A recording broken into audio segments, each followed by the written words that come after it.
বন্ধুরা, আজকে একটা নতুন গল্প নিয়ে আসলাম তোমাদের মাঝে। এটা সত্য এবং বাস্তব জীবনের ঘটনা। শেষ পর্যন্ত শোনার অনুরোধ রইল। শুনলে তোমার মধু চলে আসবে। দেরি না করে চলো শুরু করা যাক। আমার মায়ের রুম থেকে প্রতিদিন রাতে একটি অদ্ভুত শব্দ আসত। কিন্তু আমার বাবা তো মারা গেছে অনেক দিন আগে। তাহলে আমার মায়ের রুম থেকে প্রতিদিন এরকম ধরনের বাজে আওয়াজ আসে কেন? প্রায় প্রতিদিনই এরকম ধরনের শব্দ শুনতে আমার খুব খারাপ লাগত। আর মনে মনে মাকে ঘৃণা করতে শুরু করলাম। বাবা নেই, মা কার সাথে এমন জঘন্য কাজ করে জানার খুব আগ্রহ হলো।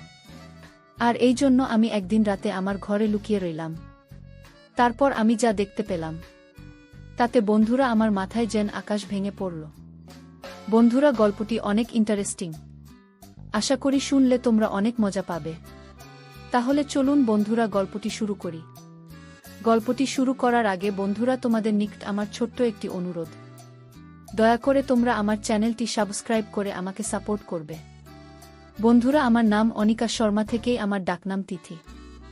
সবাই আমাকে দিদি বলে ডাকে। আমার 10 বছর বয়সেই আমার বাবা এই পৃথিবী ছেড়ে চলে যান। বাবা কোনো একটা কাজে কলকাতায় গিয়েছিল।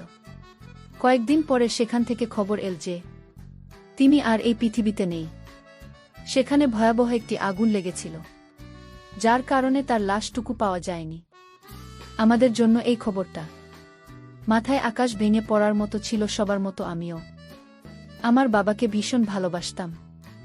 আমার মা খুব সুন্দর দেখতে আর যুবতীদের মতো ছিল।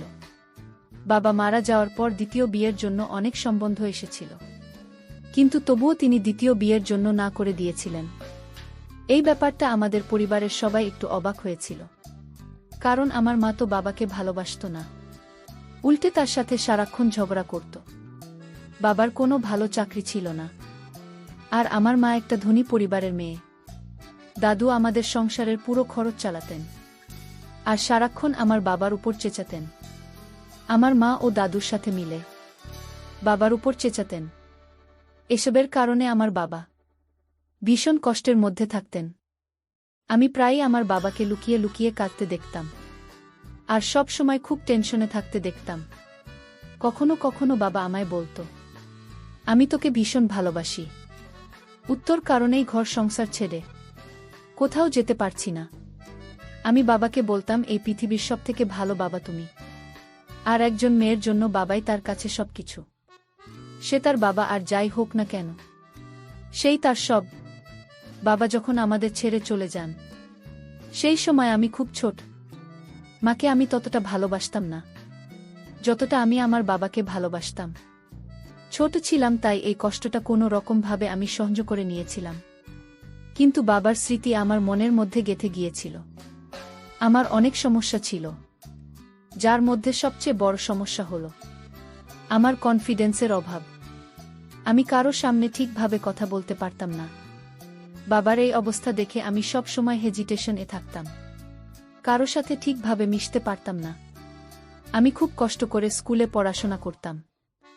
এখন আমি বিয়ে করছি, আমাকে প্রায় বাইরে যেতে হতো, মানুষের সাথে মিশতে হতো, তাদের সাথে কথা বলতে হতো, কিন্তু আমি তাদের সামনে এত নার্ভাস হয়ে যেতাম যে আমার হাত পা কাঁপতে থাকত। এতে সকলে অবাক হয়ে ভাবতাম যে একই রকম মেয়ে, যে ঠিকমতো কথা পর্যন্ত বলতে পারে না।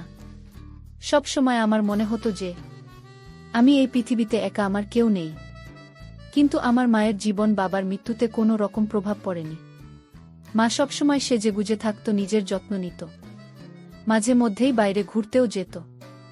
আমি এই সমাজ আর আমার মায়ের থেকে সব সময় দূরে থাকতে চাইতাম। সেই কারণে আমি বাড়িতে অতিথিদের জন্য যে ঘরটা বানানো হয়েছিল, সেই ঘরে সারাদিন চুপচাপ পড়ে থাকতাম। রাতেও আমি সেই ঘরে ঘুমাতাম। ঘরটা ছিল আমাদের মূল ঘর থেকে একটু দূরে, যা একেবারে নীরব ছিল। সেই ঘরের ছাদটা খারাপ হয়ে গিয়েছিল, যে কারণে বর্ষার সময় ঘরের ছাদ দিয়ে জল পড়ত। তাই একদিন আমার মা বলল যে আমি যেন ঘর ছেড়ে বাড়ির ভিতরে চলে আসি, কারণ বাড়িতে অনেক ঘর ফাঁকা আছে। তাই আমার বাইরে থাকার কোনো দরকার নেই। আমি ভিতরে আসতে চাইছিলাম না, কিন্তু বৃষ্টি হলে ঘরে জল পড়ে, এই একটা সমস্যার কারণে আমাকে ভিতরে আসতে হলো। আমার ঘরের সামনে যে ঘরটা, সেটাতে আমার মা থাকত। আমার ঘর থেকে মায়ের ঘরের জানালা পরিষ্কারভাবে দেখা যায়। ছোটবেলায় আমিও বাবা মায়ের সাথে ঘরে থাকতাম, কিন্তু বাবা মারা যাওয়ার পরে এই ঘরে আসলে তার কথা মনে পড়ত। সেই কারণে আমি ঘর ছেড়ে বাইরের ঘরে থাকতাম। বাবার মৃত্যুর পরে আমি পুরো ডিপ্রেশনে ছিলাম। সেই কারণে আমি ডাক্তারের কাছে চেক আপ করাতে যেতাম। ডক্টর আমাকে এটাই বলতো যে তুমি তোমার বাবার মৃত্যুতে হৃদয়ের গভীর আঘাত পেয়েছ, যা তোমার ভিতরে আতঙ্ক তৈরি করে এবং এর ফলে তোমার অবস্থা আরও খারাপ হয়ে যেতে পারে। এই কারণে তোমার শরীর খারাপ হচ্ছে, কিন্তু তোমাকে নিজের উপর নিয়ন্ত্রণ আনতে হবে, কেননা সে তো এই পৃথিবীতে নেই। তোমাকে মানুষের সাথে মিশতে হবে, কথা বলতে হবে, কিন্তু তুমি যদি নিজের উপর কন্ট্রোল না রাখতে পারো, তবে তুমি মানুষের সাথে মিশবে কিভাবে? আর তুমি কি বা হবে কিভাবে? আমি নিজেই নিজেকে নিয়ে ভীষণ চিন্তায় থাকতাম। আমার বয়স এখন 20 বছর। আইন অনুযায়ী 18 বছর বয়সে আমি সাবালিকা হয়ে গেছি, কিন্তু আমি নিজের কাজ নিজে করতে পারতাম না। তবে এখন আমাকে নিজের কাজ নিজেই করতে হবে। নিজের ভালো মন্দের চিন্তা নিজেকেই করতে হবে। এমনিতেও মায়ের উপর আমি খুব একটা ভরসা করি না। বাড়ির ভিতরে আসার পর থেকে আমি একটা অদ্ভুত ব্যাপার লক্ষ্য করেছি যে প্রতিদিন আমার মনে হয় মায়ের ঘরে কেউ একজন আসে। প্রথম রাতে ভেবেছিলাম এটা আমার মনের ভুল, কারণ এই সময় মায়ের ঘরে কে থাকবে, তাই আমি এই ব্যাপারটার দিকে তেমন একটা গুরুত্ব দিলাম না। কিন্তু দ্বিতীয় রাতেও আমি নিজের কানে কোনো পুরুষের গলার আওয়াজ শুনতে পেলাম। যখন আমার ঘর থেকে বেরিয়ে মায়ের ঘরের কাছে গিয়ে দেখলাম তার ঘরে আলো জ্বলছে। এর মানে হলো আমার মা জেগে আছে। এরপরে আমি মায়ের ঘরের দরজায় টোকা দিলাম। কিছুক্ষণ পরেই মা এমনভাবে বাইরে বেরিয়ে এল যেন মনে হচ্ছে তিনি সবেমাত্র ঘুম থেকে উঠে এসেছে, অথচ তার মুখের দিকে ভালো করে লক্ষ্য করে দেখেন মনে হলো না যে তিনি ঘুমাচ্ছিলেন। আমি বললাম, তুমি যে ছিলে? মা বলল যে তুই এটা জিজ্ঞেস করার জন্য আমাকে ঘুম থেকে উঠে আলি, আমার ঘুমটা নষ্ট করলি, এটা তোমার ঠিক হয় নাই। আমি বললাম, মা আমার ঘুম আসছিল না, তাই জেগেছিলাম। তোমার ঘর থেকে একটা আওয়াজ শুনতে পেয়েছিলাম, তাই তো তোমাকে ডাকলাম। আমার কথা শুনে আমার মা বলল, তুই পাগল হয়ে যাসনি তো? কি সব ফালতু কথা বলছিস? আমি বললাম, তাহলে হয়তো তুমি ঘুমানোর সময় টিভিটা অফ করতে ভুলে গিয়েছিলেন, তাই আমি হয়তো তারই আওয়াজ শুনেছি। আর তুমি ঘুম থেকে উঠে এক্ষুনি টিভি বন্ধ করে বাইরে এলে আমার কথা শুনে আমার মা রেগে গেলেন। এদিকে মুখ ফসকে যা বলে ফেলেছি তাতে আমি লজ্জায় পড়ে গেলাম। মায়ের রাগ করা স্বাভাবিক, কারণ তার সঙ্গে আমার এভাবে কথা বলা উচিত হয়নি। যাই হোক, আমি মায়ের কাছে ক্ষমা চেয়ে নিলাম আর বললাম আর এরকম হবে না। সকালে মা কাজের জন্য বেরিয়ে গেল। তারপর সুযোগ বুঝে আমি মায়ের ঘরে গেলাম মায়ের সাথে রাতের বেলা। এইভাবে কথা বলা আমার উচিত হয়নি, তাই মনে মনে ভাবলাম আমি যদি মায়ের ঘরটা সুন্দর করে পরিষ্কার করি তাহলে মা খুশি হয়ে যাবে। এভাবে মায়ের ঘর পরিষ্কার করতে শুরু করলাম। প্রতিদিন যেভাবে ঘর পরিষ্কার করা হয় আমি সেভাবে মায়ের ঘর পরিষ্কার না করে ঘরটাকে খুব সুন্দর করে পরিষ্কার করতে চেয়েছিলাম। আমি সবেমাত্র ঘর পরিষ্কার করা শুরু করেছি, এমন সময় আমার হাতে এমন একটা জিনিস পেলাম যে তার সাথে মেয়েদের কোনো সম্পর্কই নেই। এটা শুধুমাত্র ছেলেরাই ব্যবহার করে। সত্যি বলতে কি, এটা বিবাহিত ছেলেরা ব্যবহার করে, আর তা আমার মায়ের ঘরে, তাও তার বিছানার তোশকের নিচে।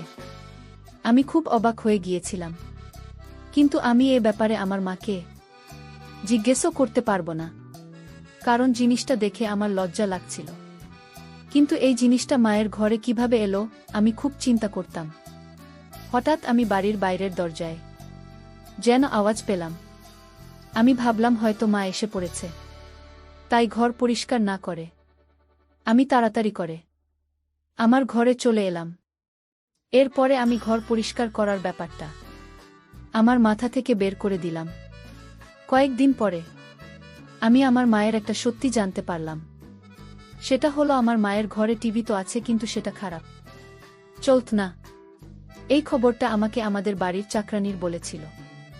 সে সপ্তাহে মাত্র একদিন করে কাজে আসত। সে আমাকে বলল যে এই টিভিটা তো অনেক দিন ধরে খারাপ হয়ে পড়ে আছে, তোমার মা টিভির মেকানিককে ডেকে দেখিয়েছিলেন, কিন্তু সে বলেছে যে এই টিভি ঠিক করতে অনেক টাকা খরচ হবে, তাই তোমার মা আর টিভিটা ঠিক করেননি। তিনি তো আমায় বলেছিলেন যে তুমি টিভিটা নিয়ে যাও, যদি ঠিক করতে পারো তাহলে তোমার বাচ্চারা দেখতে পারবে। আমি তাকে বলেছিলাম যে আমার বরকে বলব টিভিটা নিয়ে যেতে। আমি আমার বরকে কয়েকবার বলেছিলাম টিভিটা নিয়ে যেতে, কিন্তু আমার বর টিভিটা নিতে এলি না। সে একেবারে কুকুরের বাচ্চা মতো, কোনো কাজ করতে চাই না। চাকরানি তো তার নিজের সংসারের সমস্যা নিয়ে বিভিন্ন কথা বলতে শুরু করে দিল, কিন্তু আমার ধ্যান অন্য জায়গায় পড়েছিল। যদি টিভি খারাপই হয়, তাহলে তো আমার মা কি সেই রাতে টিভি চালায়নি? তাহলে মায়ের ঘর থেকে কিভাবে পুরুষ মানুষের গলার আওয়াজ আসছিল? তাহলে কি মা আমাকে মিথ্যে বলেছিল? আমি তো ছোটবেলা থেকেই বাড়িতে আছি, যদি অনেকগুলো বছর বাইরের ঘরে কাটিয়েছি, কিন্তু এ ব্যাপারে কিছুই টের পাইনি। যখন আমি ভিতরের বাড়িতে এলাম, তখন এই সমস্ত জিনিস আমি জানতে পারলাম। আগে আমি বাইরে যে ঘরটায় থাকতাম, সেটা বেশ ছোট ছিল। সেখানে বাথরুমটা বাড়ির বাইরে, অনেকটা পিছনের দিকে। শীতকালে আমাকে বাথরুম করতে বাড়ির বাইরে যেতে হতো। যদিও বাড়ির ভিতরে এটা বাথরুম ছিল, কিন্তু মা কখনো আমাকে ভেতরের বাথরুম ব্যবহার করতে বলেনি। মা কখনো আমাকে বলেনি যে এই শীতের রাতে বাথরুমের জন্য তোর বাড়ির বাইরে যাওয়া ঠিক না, সর্দি কাশি লেগে যেতে পারে বা অন্য কিছু হয়ে যেতে পারে। যদিও আমি তার একমাত্র মেয়ে, এখন তো বাইরের ঘরটা ভেঙে পড়েছে, তাই বাধ্য হয়ে মা আমাকে ভিতরে ডেকেছে। এই বাড়িটা আমার দাদুর ছিল। বাড়িটা বহু পুরনো, যার একটা অংশ জানি না কিভাবে অন্য একজন কবজা করে নিজের নামে করে নিয়েছিল। বাকি অংশটা আমাদের ছিল। বাড়িটা অনেক বছরের পুরনো, ইংরেজ আমলের। নতুন কেউ বাড়িটা দেখলে হতবাক হয়ে তাকিয়ে থাকত আর বলতো, আমাদের একবার ভিতরে যেতে দাও, আমরা ঘরের ভিতরটা দেখতে চাই। কিন্তু আমি যেহেতু ছোটবেলা থেকেই বাড়িটা দেখছি, তাই আমার এই বাড়ির প্রতি খুব একটা মোহ নেই। আমার দাদু এই পৃথিবী থেকে অনেক আগেই চলে গিয়েছিল, কিন্তু তিনি ভালোই সম্পদ রেখে গিয়েছিলেন, যা দিয়ে আমাদের সংসারের খরচ খুব ভালোভাবে চলে যেত। মা বাড়িতে চাকরানি রেখেছিলেন। একদিন আমার মা আমাকে বলল যে তুই একটা অলস মেয়ে, সারাদিন শুয়ে বসে দিন পার করছিস, এখন এখানে এসে আমার চুলের রং লাগিয়ে দেয়। আমি মাঝে মাঝে অবাক হয়ে এটাই ভাবতাম যে এই বয়সে আমার মা সেজেগুজে কাকে দেখতে চায়। এত বছর ধরে বিধবা থাকার পরেও আমার মা সবসময় সেজে গুজে থাকতেন। তার এই বাহারি সাজ দেখে তাকে আমার একদম ভাল লাগত না। তিনি এমনভাবে সেজে থাকতেন যেন তিনি সদবা। একবার তো পুজোতে মাকে হাতের মেহেন্দিও করতে দেখেছি, কিন্তু কোনো বুধবার তো ইচ্ছাই করার কথা না এসব করার। আর যখন তার স্বামী বেঁচে নেই, তখন মেহেন্দি পরে তিনি কাকে দেখাবেন? আমার মা সেই সমস্ত কিছুই করতেন যা কিনা একজন সদবা মহিলা করেন। নিজের খুব যত্ন নিত। আর একবার যখন মায়ের চুল সাদা হতে লাগল, তখন তো তিনি চুলে কালারও করলেন, সাথে মেহেন্দি ও লাগালেন, ভালো গা রঙের শাড়ি পরতেন, নিজের হাত পায়ের নখে নেলপালিশ লাগাতেন। আমি একটা অবিবাহিত মেয়ে হয়েও নিজেকে এত খেয়াল রাখতাম না যতটা আমার মা নিজের খেয়াল রাখতেন। আমি শুনেছিলাম আমার মা আর বাবা প্রেম করে বিয়ে করেছিলেন, তাই তো ভালোবাসার টানে বড় লোকের মেয়ে আমার মা আমার গরিব বাবাকে বিয়ে করেছিলেন। না হলে দাদু এইসব বন্ধ কোনোদিনও মেনে নিতেন না। তিনি আগে সেনাবাহিনীতে ছিলেন এবং ভীষণ শক্ত মনের মানুষ ছিলেন। রাতে আবারও মায়ের ঘর থেকে আওয়াজ আসছিল। আমি কান লাগিয়ে শোনার চেষ্টা করলাম, এটা কিসের আওয়াজ? কিছুক্ষণ শোনার পরে আমার যেন মনে হল কোনো পুরুষ মানুষ কথা বলছে, আর আমার মা তার কথা শুনে হাসছিল আর লজ্জা পাচ্ছিল। কথা শুনে মনে হচ্ছিল যে লোকটা আমার মায়ের খুব প্রশংসা করছে, আর এতে আমার মা লজ্জা পাচ্ছে। আমি শিওর যে ভিতরে কোনো পুরুষ মানুষ আছে।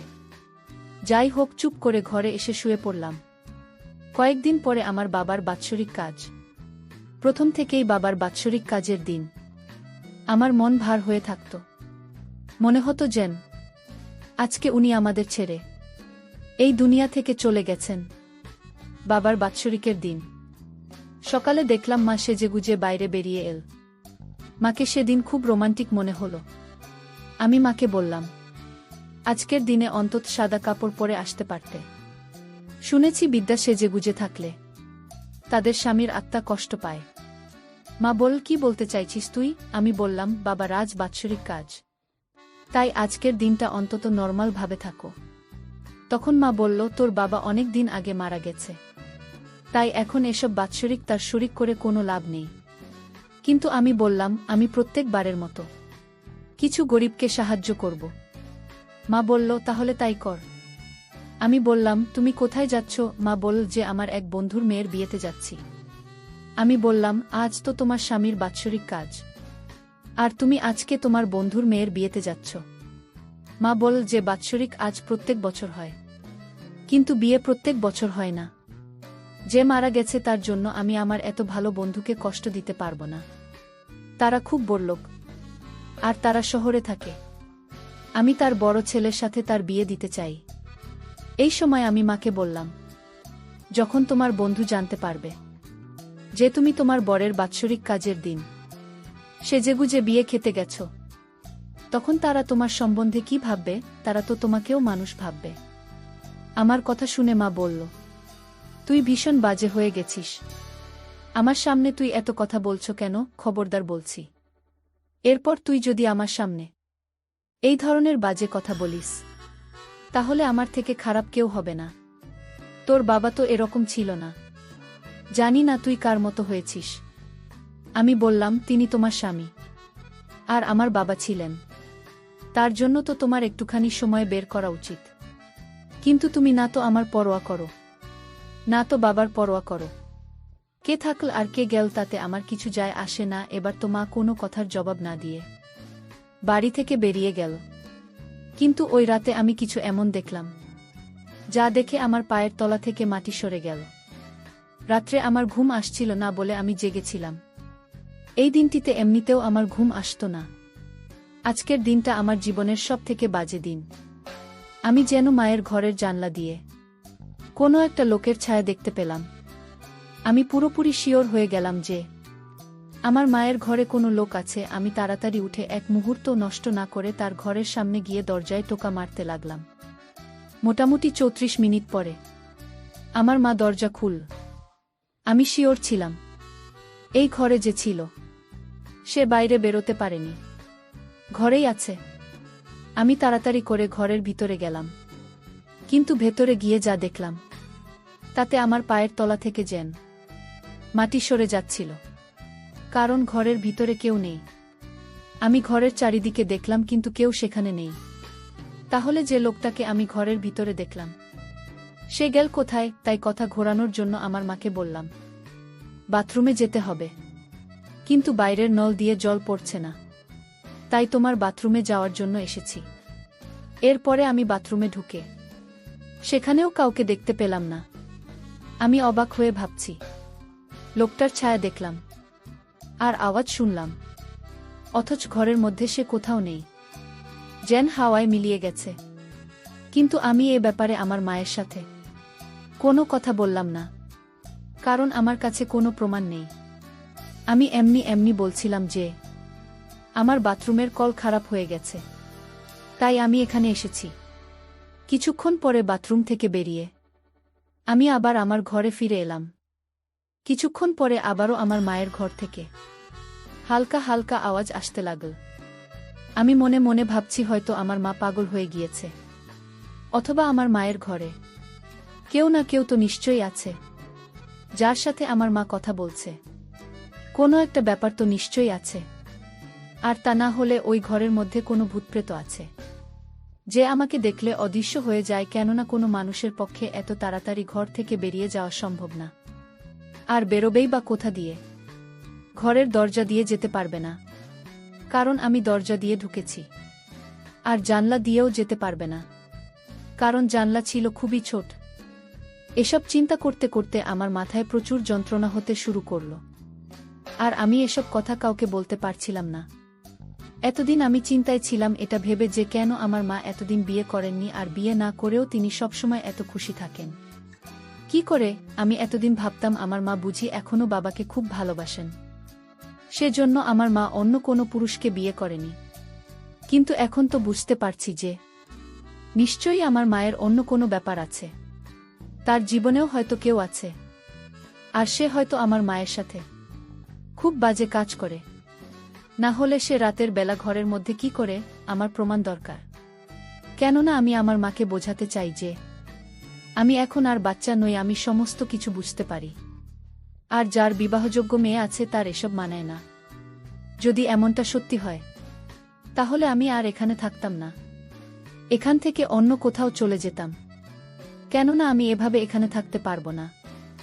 এসব চিন্তাতেই রাতে আমার ঘুম আসতো না। মায়ের ঘরের রহস্য জানার জন্য আমাকে একটা প্ল্যান বানাতে হবে। আমি মায়ের ঘরে যেতে পারতাম না, তাই আমাকে বুদ্ধি খাটিয়ে এমন একটা প্ল্যান বানাতে হবে যাতে ভুলের কোনো সম্ভাবনা না থাকে। শেষ পর্যন্ত আমার মাথায় এমন একটা প্ল্যান এসে গেল যে তাতে ভুল হওয়ার কোনো সম্ভাবনা নেই। কিন্তু যদি আমি ধরা পড়ে যাই, আর আমি যেটা ভাবছি সেটা যদি না হয়, তবে আমি আমার মায়ের চোখে চিরদিনের জন্য ছোট হয়ে যাব। কিন্তু অন্ততপক্ষে আমি সত্যিটা তো জানতে পারব।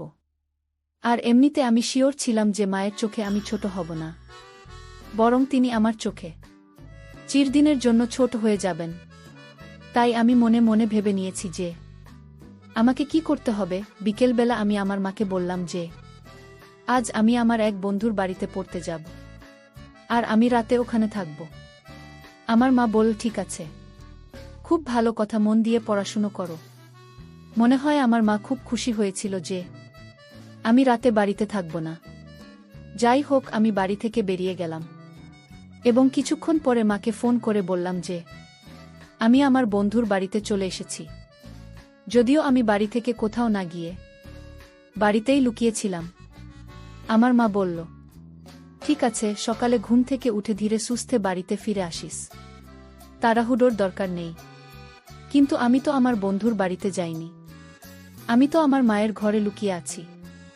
আর এমন জায়গায় লুকিয়েছিলাম যে ঘরে মা কি করে সেটা আমি দেখতে পেলেও মা আমাকে দেখতে পাবে না। কিছুক্ষণ পরে মা ঘরে এসে সাজগোজ শুরু করল। এরপরে ঘরের মধ্যে এমন একটা ঘটনা ঘটল যেটা দেখে আমার পায়ের তলা থেকে মাটি সরে গেল। আমার মা অনেক কষ্টে মেঝেতে কার্পেট সরালো, কেননা কার্পেটটা খুব ভারী। কার্পেট সরানোর পরে তার নিচে যা দেখলাম সেটা দেখে আমার মাথা ঘুরতে লাগল। কার্পেটের নিচে একটা দরজা ছিল। আমার মা সে দরজা টেনে খুল, আর মা দরজা খোলার সাথে সাথে সেখান থেকে একটা লোক বেরিয়ে এল। আর লোকটা বেরিয়ে আসার সাথে সাথেই আমার মা তাকে খুব বাজে আচরণ করতে শুরু করল। এটা দেখে আমার নিঃশ্বাস বন্ধ হয়ে যাওয়ার মতো অবস্থা। আমার যেন মনে হলো যে আমি মাথা ঘুরে পড়ে যাব, কেননা ওই লোকটা আর কেউ না, সে আমার বাবা, যে কিনা অনেক বছর আগে মারা গিয়েছিল। তাহলে আমার বাবা এখনো জীবিত কিভাবে? আমি বাবাকে দেখে হতভম্ব হয়ে বাইরে বেরিয়ে এলাম। তারা দুজনে আমাকে দেখে অবাক হয়ে আমার দিকে তাকিয়ে রইল। আমি থাকতে না পেরে এগিয়ে গিয়ে বাবাকে ধরে খুব কান্নাকাটি করলাম। বাবা আমাকে কিছুক্ষণ আদর করে, তারপর জিজ্ঞেস করল, কেমন আছিস মা? আমি বললাম, বাবা তুমি বেঁচে থাকতেও মরা নাটক কেন করেছিলে? আমার বাবা বলল, সোনা মা আমার, আমরা খুব গরিব ছিলাম, আমাদের কাছে কিছুই ছিল না, কিন্তু আমার একটা জিনিস ছিল, আর সেটা হলো আমার জীবন বীমা, যেটা আমার বাবা বেঁচে থাকতে আমার নামে করেছিলেন। সেই জীবন বীমার টাকা পাওয়ার জন্য এই দুনিয়ার সামনে আমাকে মরে যেতে হয়েছিল। আমি মরে গেলে জীবন বীমা থেকে 1 কোটি পাওয়া যেত। আমার কাছে আর কোনো অপশন ছিল না। তোর দাদুর সব কিছু বিক্রি করে শেষ হয়ে গেছিল, আমরা অনেক অভাবে পড়ে গেছিলাম মা, আমাদের কাছে আর কিছুই ছিল না। তাই তোদের ভালোভাবে রাখার জন্য আমাকে এই নাটকটা করতে হয়। এরপর সকলের সাথে সাথে জীবন বীমা লোকেরাও বিশ্বাস করেছিল যে আমি মরে গিয়েছি, তাই তারা তোমাকে 1 কোটি দিয়ে দেয়, আর আমরা কোনো কাজ না করে সুখের সাথে জীবন উপভোগ করতে থাকলাম। আমি তোর মায়ের কাছে থাকতাম সব সময়। আমাকে কোনো কাজও করতে হয় না। সুমাথি, এই যে দেখ, মাটির নিচে আমার ঘর আছে, টিভি আছে, আমি আনন্দের সঙ্গে জীবন অতিবাহিত করছি। এই একটা বুদ্ধি খাটিয়ে এত টাকা পেলাম, যা আমি সারা জীবন কাজ করে ইনকাম করতে পারতাম না। আমি আমার বাবার দিকে অবাক হয়ে তাকিয়ে রইলাম আর বললাম, বাবা, তোমার মৃত্যুতে আমি এতটা দুঃখ পেয়েছিলাম যে আমার জীবনটা শেষ হয়ে গেছে। এখন আমি একটা রোগীতে পরিণত হয়েছি। তোমার চিন্তায় আমি প্রায় শেষ হয়ে গেছি। আর তুমি এই ভেবে খুশি থেকেছ যে তুমি খুব বড় দান মেরেছ, কিন্তু তুমি তো এই দুনিয়াতে সবথেকে বড় বোকামি করেছ। আমার বাবা আমাকে বলতে লাগল যে উত্তর ভবিষ্যতের কথা ভেবে আমি এসব করেছি। উত্তর পড়াশোনার সাথে সাথে তোর যাবতীয় খরচ 2 সময় মতোই পেয়েছিস। কোনো দিন কোনো কিছুর অভাব তোকে হতে দিইনি। যদি আমি এসব না করতাম, তাহলে আমাদের খেয়ে পরে বেঁচে থাকাই কষ্টকর হতো।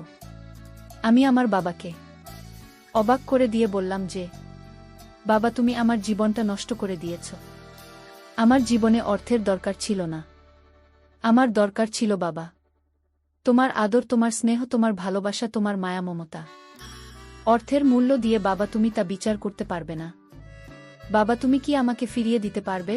বাবা, অর্থের মূল্য দিয়ে তুমি কি আমাকে অতীতে যে যন্ত্রণা দিয়েছ, সে যন্ত্রণা ফিরিয়ে দিতে পারবে? কখনো পারবে না। তোমার এটা কখনো উচিত হয়নি বাবা। অর্থের মূল্য দিয়ে তুমি আমার জীবনের সুখের মূল্য বিবেচনা করেছ, যার জন্য আমার মাথা এবং মনের অবস্থা পুরোটাই শেষ। না মরেও পৃথিবীতে মরে থাকার মতোই বেঁচে আছি। যায় হোক বাবা, অর্থ দিয়ে তুমি সুখে থেকো, ভালো থেকো। তোমার কাছ থেকে আমি আর কোনো সুখ স্বাচ্ছন্দ্য চাইব না। বন্ধুরা, পরিশেষে আমি বলবো, আমাদের জীবনেও মাঝে মধ্যে এরকম ধরনের কিছু ঘটনা আসে যা কেউ কখনো কল্পনাও করতে পারে না। অনেক সময় অর্থের জন্য মানুষ জীবনের রূপ পাল্টিয়ে দেওয়া, পরিবার, আপনজন সবার কাছ থেকে বিসর্জন দিয়ে জীবনকে ভিন্ন উপায় নিয়ে যায়। তখন সে পরিবার পরিজনের চাইতে নিজের স্বার্থ থাকে বেশি প্রিয় মনে করে। কিন্তু এটা মোটেও উচিত না। আমাদের প্রত্যেকটি কাজ করার পূর্বে আমাদেরকে সবকিছু বিবেচনা করে ভাবা উচিত। বিশেষ করে পরিবার পরিজনদের কথা মাথায় রেখে প্রত্যেকটি কাজ, অর্থাৎ দুর্বিষহ কাজগুলো বিবেচনা করে করা উচিত। বন্ধুরা, আজকে এই পর্যন্তই। আমি লামিয়া আবারও আসব তোমাদের মধ্যে নতুন কোনো ভিডিও নিয়ে। ভিডিওটি যদি তোমাদের ভালো লাগে তাহলে একটি লাইক দাও। প্রতিদিন আমি তোমাদেরকে একটা করে নতুন গল্প উপহার দিব, তাই তোমাদেরকে অনুরোধ করে বলছি, তোমরা যদি এরকম ধরনের ইন্টারেস্টিং গল্প পেতে চাও তাহলে দয়া করে আমার চ্যানেলটি সাবস্ক্রাইব করো। পরিশেষে তোমাদের সকলের সুস্বাস্থ্য কামনা করি। ভিডিওটি দেখার জন্য তোমাদের সকলকে অসংখ্য ধন্যবাদ।